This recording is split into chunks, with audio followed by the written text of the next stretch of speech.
जिंदा बाप कोई न पूजे, मरे बात पुजवाया। मुट्ठी भर चावल लेके कोबे को बाप बनाया। इसका अर्थ कबीरदास जी ने एक कहानी के जरिए बताया है। एक बार गुरु रामानंद ने कबीर से कहा कि हे कबीर, आज श्राद्ध का दिन है और पितरों के लिए खीर बनानी है। आप जाइए पितरों की खीर के लिए दूध ले आइए। कबीर उस समय 9 वर्ष के ही थे। वे दूध का बर्तन लेकर चल पड़े। चलते चलते रास्ते में उन्हें एक गाय मरी हुई पड़ी मिली। कबीर ने आसपास से घास को उखाड़कर गाय के पास डाल दिया और वहीं पर बैठ गए। दूध का बर्तन भी पास ही रख लिया। काफी देर हो गई। जब कबीर नहीं लौटे तो गुरु रामानंद ने सोचा कि पितरों को भोजन कराने का समय हो गया है, लेकिन कबीर अभी तक नहीं आया। ऐसा सोचकर रामानंद जी खुद निकल गए दूध लेने के लिए। जब वे चलते चलते आगे पहुंचे तो देखा कि कबीर एक मरी हुई गाय के पास बर्तन रखे बैठा है। यह देखकर गुरु रामानंद बोले, अरे कबीर, तू दूध लेने नहीं गया? कबीर बोले, स्वामी जी, ये गाय पहले घास खाएगी तभी तो दूध देगी। रामानंद बोले, अरे ये गाय तो मरी हुई है, ये घास कैसे खाएगी? कबीर बोली, स्वामी जी, ये गाय तो आज मरी है। जब आज मरी गाय घास नहीं खा सकती तो आपके 100 साल पहले मरे हुए पितर खीर कैसे खाएंगे? यह सुनते ही रामानंद जी मौन हो गए और उन्हें अपनी भूल का एहसास हुआ। आगे कबीर कहते हैं, गुरु का कहना मान प्यारे तो पावे विश्राम। दुख तेरा सब दूर करेंगे, देंगे अचल मुकाम। कहते हैं दुनिया के लोग इंद्रियों के भोगों और सांसारिक धंधों के पीछे दौड़ने में मगन है। वे कभी एक चीज और कभी दूसरी में, जैसे धन दौलत, यार दोस्त और राजनीति आदि में व्यर्थी सुख ढूंढने की कोशिश कर रहे हैं। यह सब देखकर कबीरदास जी उपदेश करते हैं कि सुखों और दुखों से भरी यह संसार रूपी नगरी चौपाल का खेल है।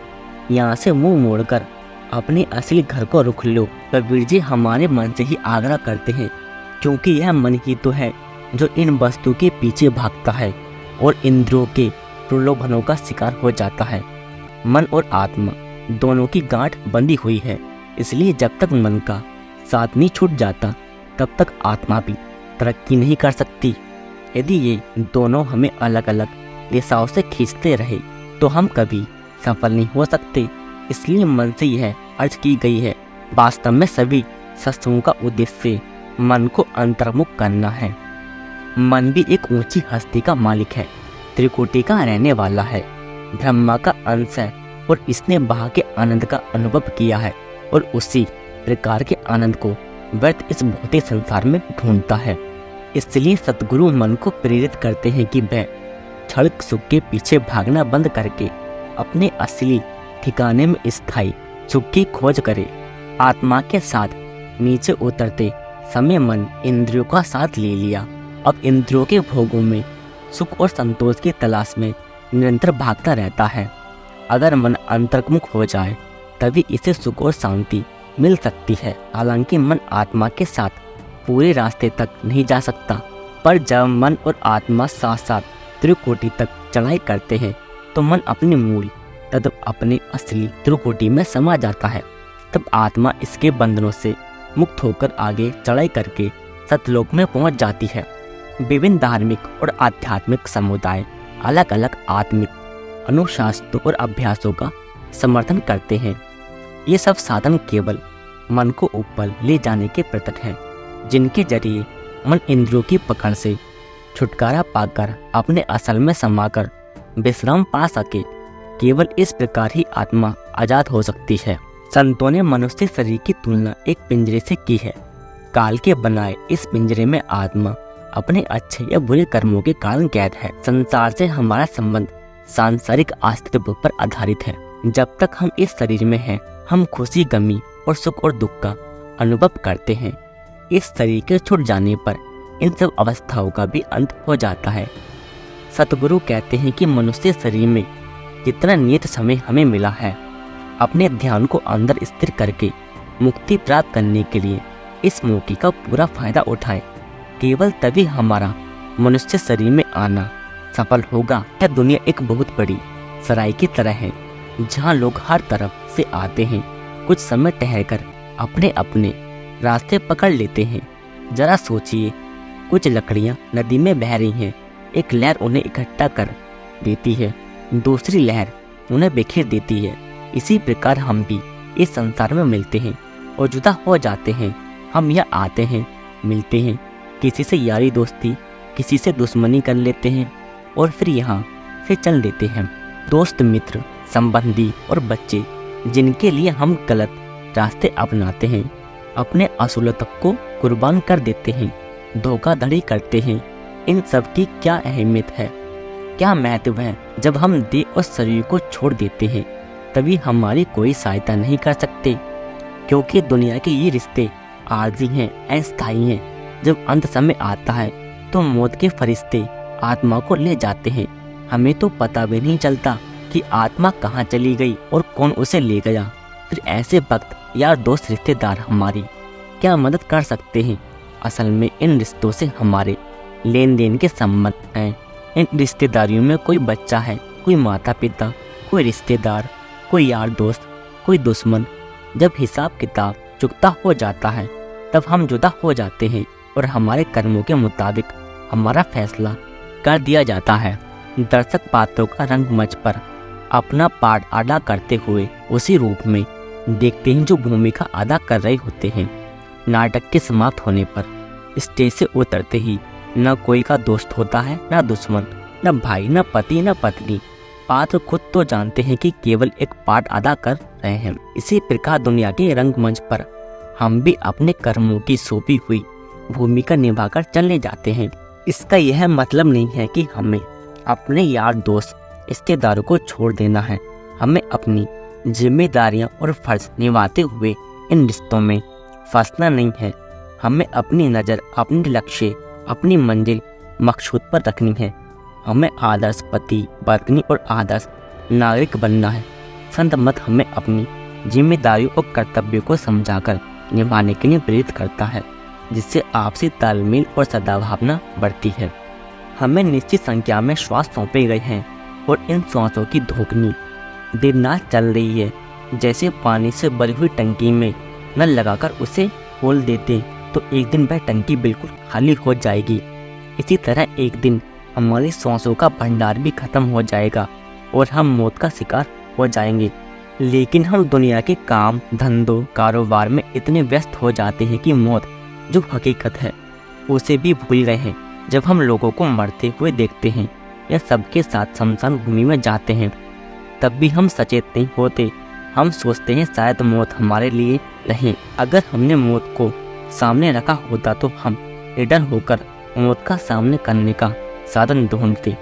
यह शरीर पानी के ऊपर तैरती एक मशक की तरह है। जैसे ही उसमें बड़ी हवा निकल जाती है, मशक डूब जाती है। जब हमारे श्वास खत्म हो जाते हैं ठीक वैसे ही हमारे साथ भी होता है। जैसे ही हम श्वास लेना बंद करते हैं हमारे शरीर को जला दिया जाता है या दफना दिया जाता है। अगर हम अपने ध्यान को बाहरी पदार्थों से हटाकर अंतर्मुख कर लें तो हम उस दिव्य धुन यानी परमात्मा की दया मेहर की धार या शब्द को सुनने के लायक बन जाते हैं, जो हमें जन्म मरण के बंधनों से मुक्त कर देता है। मन को अंतर्मुख करके वापस त्रिकुटी ले जाने के लिए संतजन क्या युक्ति या साधन बताते हैं।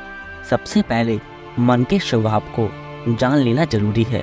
मन भोगों का आशिक है, एक चीज से दूसरी चीज के पीछे भागता है, पर किसी चीज का मोह और प्यार इससे ज्यादा देर तक बांध नहीं सकता।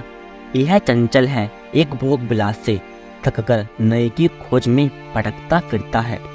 यह तब तक स्थिर नहीं होता जब तक इसे दुनिया के मोह और प्यार से ऊंचा और सच्चा प्यार नहीं मिलता। इसे नाम रूपी अमृत की मीठी लज्जत पाकर ही तृप्ति मिलेगी। एक बार उस परम सुख का स्वाद लेकर यह सदा के लिए विंध जाएगा और स्थिर हो जाएगा। तब यह मन कभी संसार के सुखों की लालसा नहीं करेगा और न ही दुनिया की तरफ भागेगा। जब तक मन इस आनंद का अनुभव नहीं कर लेता तब तक इसे इंद्रियों के भोगों से निकालने में पूरी सफलता नहीं मिल सकती। ऐसा परम सुख कहाँ मिल सकता है? यह सुख नाम या शब्द में है, जिसे दिव्य धुन राम, आकाशवाणी या नाम भी कहते हैं। राम उस शक्ति के अनेक नामों में से एक है जो सर्वव्यापक है। इसी शब्द में राम लफ्ज़ का उपयोग आंतरिक शब्द के लिए किया गया है। राम वह ताकत है, वह दिव्य शक्ति है जिसने सारे संसार की यानी सारे ब्रह्मांड की रचना की है। वह रचयिता, इसके आधार पर खंड ब्रह्मांड खड़े हैं। यह संसार के पत्ते पत्ते में व्यापक है और इसकी संभाल कर रहा है। वह शब्द सभी के अंदर है, क्या अमीर क्या गरीब, क्या अच्छा क्या बुरा, क्या औरत क्या मर्द, चाहे वे किसी भी जाति, धर्म, कौम या मुल्क के क्यों न हो। गुरु रामदास जी कहते हैं, रामा रम रमो सुन मन बीजे। राम यानी शब्द का ध्यान करो, मन को इसके परम सुख का स्वाद चख लेने दो और इसी में लीन कर दो। तब तक यह अपनी चंचलता छोड़कर तुम्हारे बस में आ जाएगा। गुरु नानक साहिब इस नाम को अति मीठा कहकर समझाते हैं। यह इतना मीठा है कि इसकी मिठास का वर्णन ही नहीं किया जा सकता। वास्तव में यह वह अमृत है जिसे पीकर हम अमर हो जाते हैं। जहाँ इस संसार के सुख हमें जन्म और मरण के चक्कर में जकड़ लेते हैं, वहाँ नाम रस, नाम का अमृत हमें इस चक्कर से मुक्त करके अमर जीवन प्रदान करता है। और यह हमारे अंदर है। जो इस अमृत का स्वाद चख लेता है उसे संसार के रंग तमाशे फीके लगने लगते हैं। अब प्रश्न उठता है, जब यह पवित्र और दिव्य नाम हर एक इंसान के अंदर है, तब संसार के लोग इतने दुखों और मुसीबतों के ग्रस्त क्यों हैं? वे जन्म मरण के चक्कर में क्यों फंसे हुए हैं? कभी शायद इससे एक उदाहरण देकर समझाते हैं। लकड़ी में आग है लेकिन दिखाई नहीं देती, और जब तक उसे जलाया नहीं जाता उसका कोई इस्तेमाल नहीं कर सकता। जब हम युक्ति के साथ लकड़ी को लकड़ी पर जोर से रगड़ते हैं या लकड़ी को किसी दूसरे तरीके से जलाते हैं, तो हमें आग को न केवल देख सकते हैं बल्कि उसका इस्तेमाल भी कर सकते हैं। इसी तरह हालांकि नाम हम सबके अंदर है, हम उसका कोई लाभ नहीं उठा सकते, न ही उसके अंदर का अनुभव कर सकते हैं। जब तक हम सतगुरु के मार्गदर्शन पर चलकर उसे पाने का यत्न नहीं करते, तब तक हम नाम से असली लाभ नहीं उठा सकते। इस नाम का प्रकाश परमात्मा ने हम सबके अंदर रखा है। इसमें ऊंच नीच का कोई भेदभाव नहीं, परमात्मा ने इसे हमारे लिए ही रखा है। लेकिन जब तक हम नाम के साथ अपने अंदर संपर्क नहीं कर लेते, हम उससे कोई लाभ नहीं उठा सकते। केवल गुरुमुखों के मार्गदर्शन पर चलकर यह नाम प्राप्त हो सकता है। जब तक हम बिना किसी शर्त के सद्गुरु के मार्गदर्शन को स्वीकार नहीं करते, हम उस पर अमल नहीं करते, तब तक किसी भी तरह के प्रयत्न, छल कपट विचार या बुद्धि के द्वारा हम इस खजाने को प्राप्त नहीं कर सकते। हमें अपने अंदर डुबकी लगाकर गहरी खोज करके सबसे संपर्क करना होगा, क्योंकि जो ब्रह्मांड स्वयं पिंडे इस उद्देश्य के लिए हमारे शरीर की आंखों से ऊपर का भाग ब्रह्मांड और पार ब्रह्मा के समान है, और आंखों के नीचे पिंड जैसा है। नाम को शरीर के ऊपरी हिस्से में यानी दोनों आंखों के ऊपर और बीच में ढूंढना है। नीचे के हिस्से में इंद्रियों के 9 द्वार हैं, जिनके द्वारा हम संसार से संबंध स्थापित करते हैं। इनसे मिलने वाले सुख अस्थायी हैं, क्षणभंगुर है। इनके लिए मोह और प्यार होना कोरा भ्रम है। इनसे जो कुछ थोड़े बहुत सुख मिलते भी हैं, वे समय पाकर दुख में बदल जाते हैं। जिस अमृत को पीकर ही हमें स्थायी सुख और शांति मिलेगी, वह कैसे मिलेगा? ऐसा अमृत जो परम सुख और शांति प्रदान करता है तब ही मिलेगा जब हमारा ख्याल 9 द्वारों से सिमटकर 10वें द्वार पर पहुंचेगा। वह अमृत दिन रात हमारे अंदर बरस रहा है, लेकिन हमारा मन कहीं और लगा हुआ है, झगड़ों में, नफरत में, बीवी और बच्चों की मोह और सांसारिक सुखों में। हमारे मन को उस आनंद का स्वाद लेने का समय ही नहीं है। बेशक उस अमृत की वर्षा हमारे अंदर हो रही है, परंतु हम तब तक उस अमृत को पी नहीं सकते जब तक हम नाम को उस केंद्र पर टिकाकर नहीं रखते जिस जगह मालिक इस अनमोल खजाने की बख्शिश कर रहा है। एक बर्तन को अगर उल्टा करके रख दे तो कितनी ही जोर की बारिश क्यों न हो रही हो, उसमें पानी इकट्ठा नहीं हो सकता, वह उसके आसपास से बह जाएगा। यदि उसी बर्तन को सीधा कर दे तो पहली नहीं तो दूसरी या तीसरी बरसात में भर जाएगा। इसी प्रकार यदि हम गुरुमुखों की संगति करें उनसे मन को एकाग्र करने का तरीका और युक्ति सीखें और कड़ी साधना से अमल करें तो हम नाम प्राप्त करने के योग्य बन जाएंगे। इस अमृत को पीकर हम एक दिन परमात्मा से मिलाप का सुख अनुभव कर सकेंगे। फिर हम जन्म मरण के चक्कर से मुक्त हो जाएंगे। मन को रुक दुनिया से मोड़कर मालिक की ओर लगाने में गुरुमुखों की संगति बहुत सहायता करती है। मुक्ति नाम के द्वारा ही मिल सकती है। उन नाम का भेद केवल संतों से ही पाया जा सकता है।